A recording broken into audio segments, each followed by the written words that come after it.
स्वामी केशवानंद की online class में आपका स्वागत है। प्यारे बच्चों, देखो पिछली कक्षा में आपने उच्चारण स्थान पढ़े थे। उसके बाद आज अपना अगला टॉपिक है संधि। संधि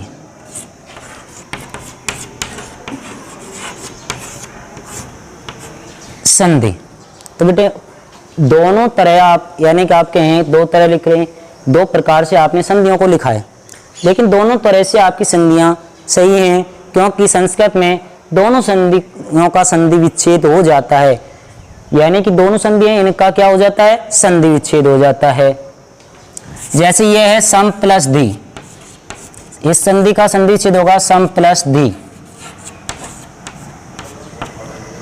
सम प्लस धी। इसमें है मैं के बाद कोई भी व्यंजन आए तो मैं का क्या हो जाता है, अनुस्वार हो जाता है, यानी ऊपर बिंदी लगा दी जाती है। तो इसमें कौन संधि है, अनुस्वार संधि। कौन संधि है, अनुस्वार संधि। अनुस्वार कहते हैं ना, मोह अनुस्वार है, मोह अनुस्वार है। मैं के बाद कोई भी व्यंजन आए तो मैं का ऊपर बिंदी लगा देते हैं, यानी अनुस्वार में परिवर्तन कर देते हैं। और मैं के बाद कोई स्वर आए तो वो स्वर मैं में ही सम्मिलित कर दिया जाता है। इसके बाद दूसरी संधि है, इसका संधि छेद होगा सम प्लस धी। इसमें क्या है, यानी कि परस्वर्ण संधि। मैं के यानी अनुस्वार के बाद कोई भी व्यंजन आए तो व्यंजन का पांचवा अक्षर हो जाता है। तो एक किस वर्ग का है, तय वर्ग का है। दे कौन से वर्ग का है, तय, ते, थे, दे, धे, ने, तय वर्ग का है। तो तय वर्ग का पांचवा अक्षर क्या होता है, न होता है। तो कौन संधि में होता है, परस्वर्ण संधि में। आगे पढ़ेंगे अपन परस्वर्ण संधि, परस्वर्ण, ठीक है। संधि सम प्लस धी, अनुस्वार संधि। इसका भी संधि आप कहें कि संधि का भी संधि छेद होता है क्या, संधि का भी संधि छेद ऐसे होता है सम प्लस धी। तो इसमें कौन संधि है, मैं का अनुस्वार हो गया, मैं को ऊपर बिंदी के रूप में पहुंचा दिया तो अनुस्वार संधि। और सम प्लस धी ये अनुस्वार है, अनुस्वार के बाद कोई भी व्यंजन आए तो उस व्यंजन का पांचवा अक्षर हो जाता है उसी वर्ग का, तो इसका पांचवा अक्षर न हो जाएगा, क्या बन जाएगी, संधि, ठीक है। इसके बाद संधि की परिभाषा आती है, परिभाषा संस्कृत में संधि की परिभाषा होती है वर्ण संधानम। वर्ण संधानम, वर्ण संधानम संधि, वर्ण संधानम संधि। यानी कह सकते हैं वर्णों का संधान मानी मेल, वर्णों का जहां मेल होता है उसे संधि कहते हैं। जब वर्ण आपस में मिलेंगे दो, यानी कि संधि कितनी होती है, दो वर्णों में। तो वर्णों का जहां मेल होता है, दो वर्ण आपस में जाकर के मिलेंगे तो वहां क्या होती है, संधि होती है, ठीक है। इसके बाद एक लेखक हुआ संस्कृत व्याकरण का पाणिनि, उसने भी एक परिभाषा दी है। पाणिनि नामक लेखक था, विद्वान था संस्कृत का, उन्होंने परिभाषा दी है परे सन्निकर्षे, पर सन्निकर्षे संहिता।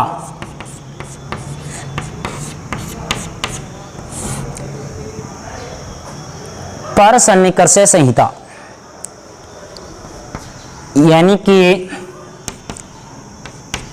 पर सन्निकर्ष संहिता, पर यानी वर्णों की, दो वर्ण होंगे उनकी सन्निकर्ष मानी समीपता, यानी पासता होगी, नजदीकता होगी, उन्हें ही संहिता का मतलब संधि होता है। संहिता का मतलब भी संधि होता है। दो वर्ण पर मानी पर दूसरे यानी दो वर्णों की सन्निकर्ष मानी समीपता, बहुत निकटता होगी, उन्हें क्या कहते हैं, संधि कहते हैं।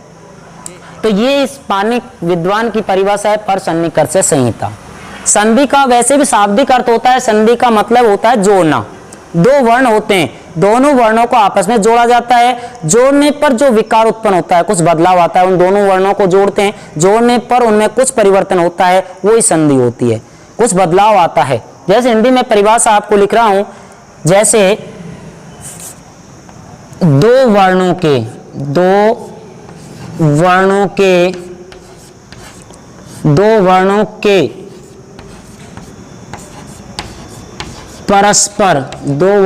परस्पर मेल से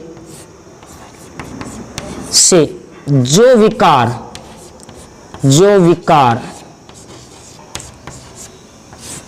विकार यानी परिवर्तन, जो विकार या परिवर्तन उत्पन्न होता है दो वर्णों के परस्पर मेल से जो विकार या परिवर्तन उत्पन्न होता है उसे संधि कहते हैं। उसे संधि कहते हैं।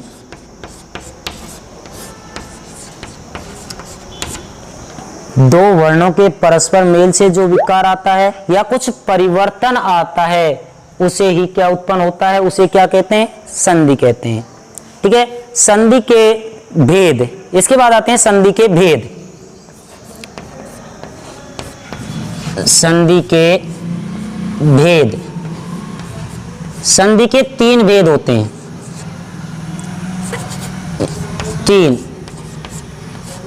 कितने भेद होते हैं? तीन होते हैं। संधि के तीन भेद होते हैं, स्वर संधि, व्यंजन संधि और विसर्ग संधि। यानी इस स्वर को आज भी कह सकते हैं, व्यंजन को हल और विसर्ग को तो विसर्ग संधि बोलते हैं। पहली संधि है अच, बोल दें, संस्कृत में अच बोलते हैं। अच को यानी स्वर संधि।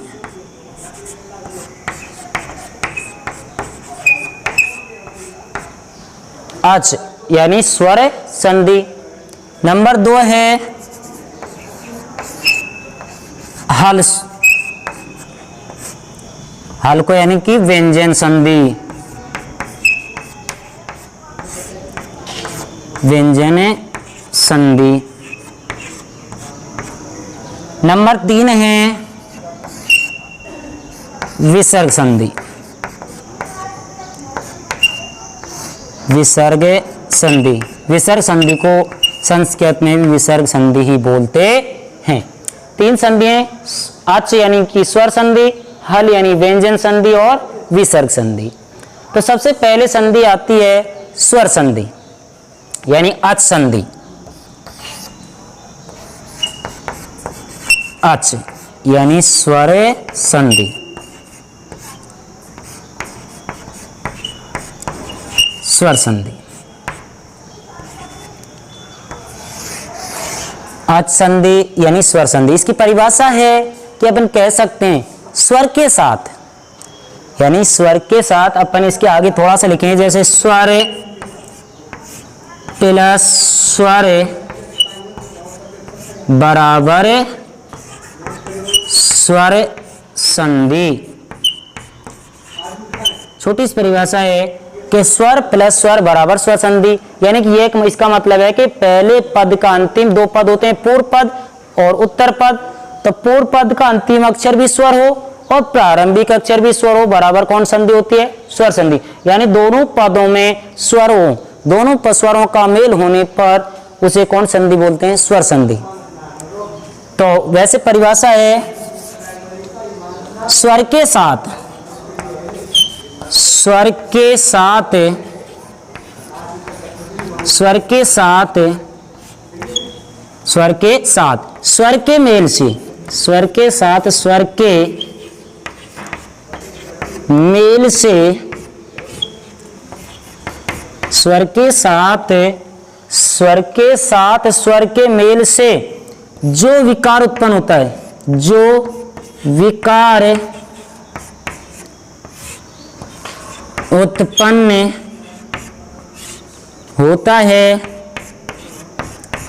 जो विकार उत्पन्न होता है उसे, जो विकार उत्पन्न होता है उसे स्वर संधि कहते हैं, उसे स्वर संधि कहते हैं।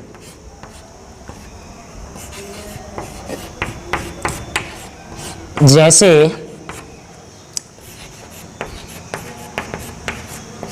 इसमें कहा है स्वर के साथ क्या होगा, स्वरी होगा, और उन दोनों का मेल, दोनों स्वरों का, स्वर के साथ क्या होगा, स्वरी होगा, और उन दोनों स्वरों के मेल से जो कुछ विकार आएगा यानी कुछ परिवर्तन उत्पन्न होगा उसे ही क्या कहेंगे, स्वर संधि। जैसे सीधा सा उदाहरण है राम प्लस अवतार, बहुत बार पढ़ा है आपने, राम प्लस अवतार।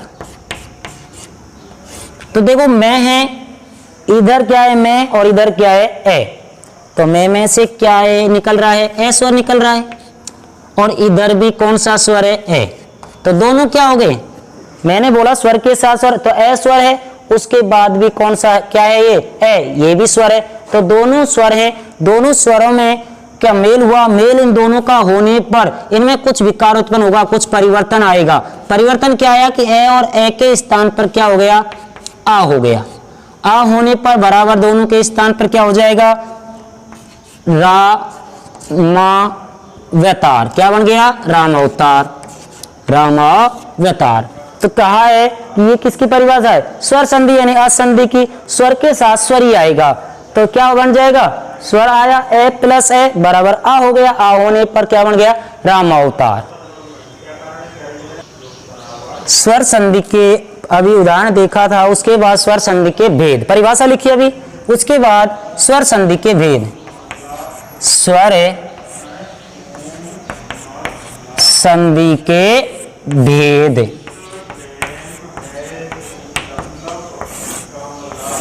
स्वर संधि के भेद, देखो बच्चे हो स्वर संधि के भेद 8 होते हैं, ठीक है, स्वर संधि के कितने भेद होते हैं, 8। स्वर संधि के अष्टौ यानी कि 8 भेद होते हैं, कौन संधि के, स्वर संधि के। स्वर संधि के कितने भेद हैं, 8। 8 अभी देखेंगे, जैसे पहली संधि है दीर्घ स्वर संधि, दीर्घ स्वर संधि, दीर्घ स्वर संधि। पहली दीर्घ स्वर संधि का सूत्र है आके है से वर्ण, आके से वर्ण दीर्घ है, आके से वर्ण दीर्घ है। ये दीर्घ स्वर संधि का सूत्र है कि आके से वर्ण दीर्घ है। कौन संधि है, पहले नंबर की संधि थी दीर्घ संधि। इसका मतलब है यह है कि अक से वर्ण दीर्घ है। अक वर्णों के बाद नए सूत्रों में ऐसे लेकर क तक के वर्ण अक है, अक वर्ण है, से वर्ण अक वर्ण के समान, से वर्ण यानी पहले पद के बाद अक वर्ण है के बाद से वर्ण यानी समान ही वर्ण आए तो क्या हो जाता है, दीर्घ हो जाता है, ठीक है। इसके बाद है दूसरे नंबर गुण, गुण स्वर संधि, गुण स्वर संधि, गुण स्वर संधि। कौन संधि है, गुण स्वर संधि। गुण स्वर संधि में क्या है, आगे इसका सूत्र है, इसका भी आद गुण है, आद गुण है, आद गुण है। गुण स्वर संधि का सूत्र है आद गुण है। इसके बाद तीसरे नंबर की संधि है वृद्धि। कौन सी है, वृद्धि स्वर संधि, वृद्धि स्वर, वृद्धि स्वर संधि, वृद्धि स्वर संधि। वृद्धि स्वर संधि को बोलते हैं, इसका भी सूत्र है वृद्धि रेची। क्या बोलते हैं, वृद्धि रेची।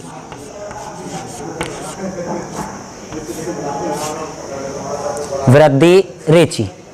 दीर्घ स्वर संधि अकस्य वर्ण दीर्घ सूत्र है। दीर्घ स्वर संधि का सूत्र क्या है? अकस्य वर्ण दीर्घ है। गुण स्वर संधि का आद गुणे।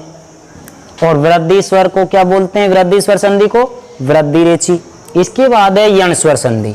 चौथे नंबर की संधि है यण स्वर संधि। यण स्वर संधि। यण स्वर संधि का सूत्र होता है इको यणची। इको यणची। इको यणची।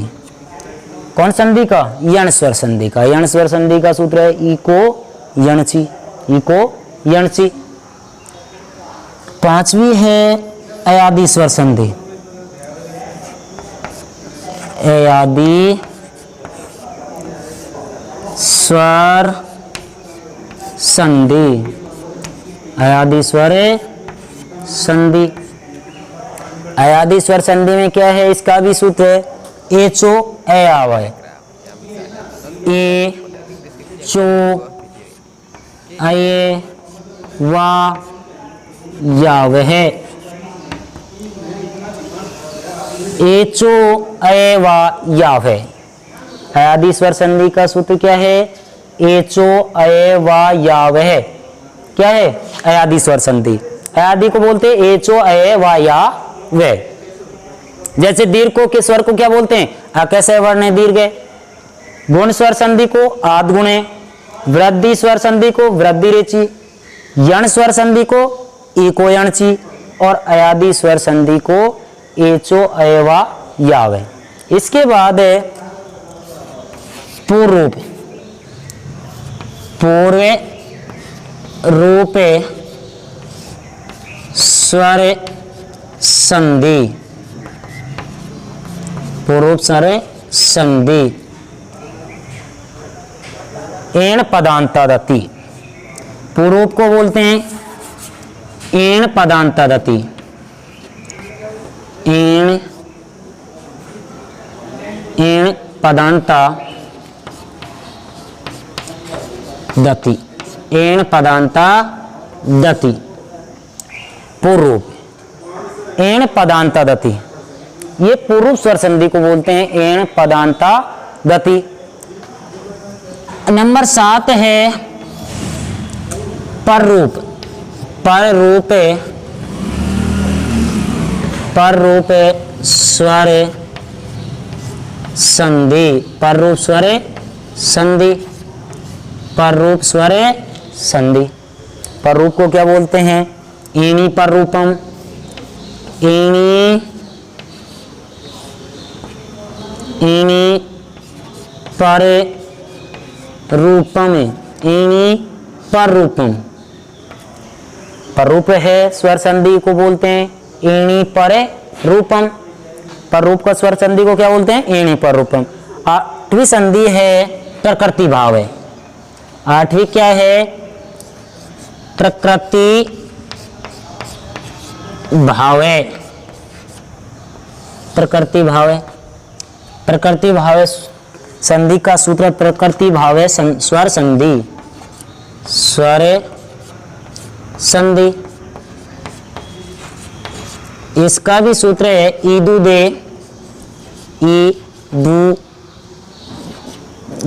ईदु दे दे दी वचन में। ईदु दे दी वचनम प्रकृति भावे।